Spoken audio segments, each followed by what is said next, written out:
اكثر اللي يتواصلون وياك يعني شباب لو بنات من المشاهير؟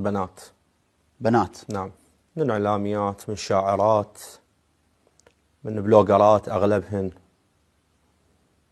عداوات شخصيه تصير بيناتهن. زين. او تقعد تاكل وتشرب وياها، تنصب لها فد كمين، سهره خاصه نقدر نقول، تصورها بدون علمها، دز لي اياها، هذا مستمسك خلي يمك، راح اطلب منها فلان شيء. يعني بلوجر نقدر نقول، وصارت اعلاميه بالفتره الاخيره.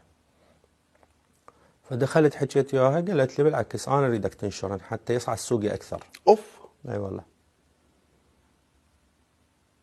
زين، يعني خلينا نقول انه صور او فيديوهات فاضحه طبعا. وقالت لك انشرهن. اي. سوت لي ما سوت لي انشرها.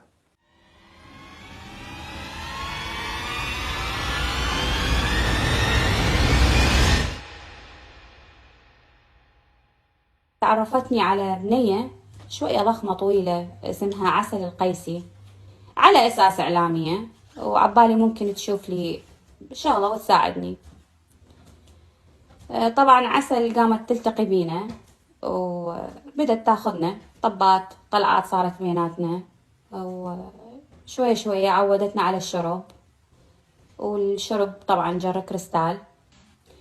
قامت عسل كل يوم تاخذني يم ناس وقعدات، اللي منهم ضباط معرف بالداخلية لو بالأمن، ومرات موظفين بالمحاكم، وطبعا عندها شلة محامين كلهم نغولة قواويد في الساد وشاذين.